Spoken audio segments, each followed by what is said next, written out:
Hello, my name is Edward Brown of the Courage Image and Charismatic Institute. Today I want to talk about charismatic leadership and underworld figures.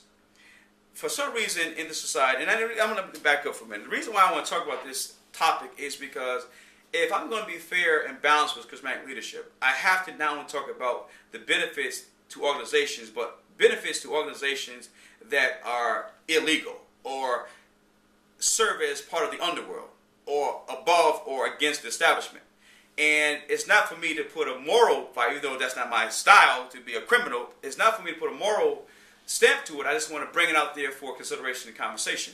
And I pulled a few artifacts out of my library, my film library. Scarface is the VHS version. I'm old school. It's an old school type of situation. And Scarface, for those who don't know, is a drug dealer movie with Al Pacino. Mr. Untouchable, the rise and fall and resurrection of heroines Teflon Don, Leroy, Nicky Barnes. And BMF, the rise and fall of the Big Meech and the Black Family Mafia. And the reason why I read these books as part of my research and my data is because not only do I want to see what traditional companies, how they thrive with charismatic leaders, how do these organizations that undermine society, if you will, thrive also with charismatic leaders.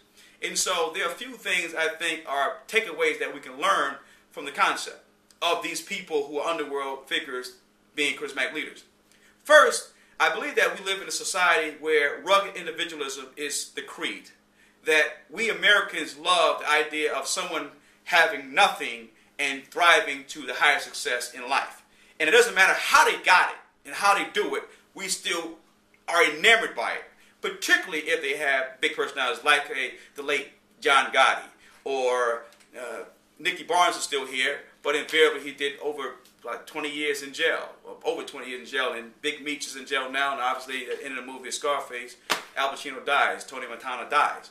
But what is it about these individuals who we know always end up the same way, jail or dead, but we still enamored by them? Because they fall into that line of the villain-angel concept. That the villain is big society, the establishment, the authoritarian aspect of trying to quash what you want to do or where you want to go. It's like your family, your father or your mother. The government is seen as in that light. So anyone who goes against that, in a maverick sense, we applaud the efforts, no matter how they go about it.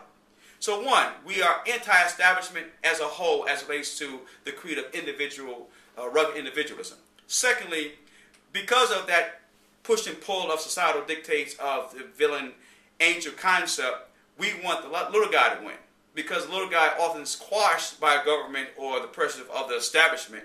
And so when we see the charismatic leader operating even against societal norms, we applaud the efforts, if not verbally, secretively. And lastly, I believe that the charismatic leader as the underworld figure serves as the possibilities of, if I were in your shoes with your experiences, I probably would do the same thing. People empathize somehow with a guy who comes from nothing, because most of the masses of people come from nothing, meaning they don't have the resources of education, contacts, or money.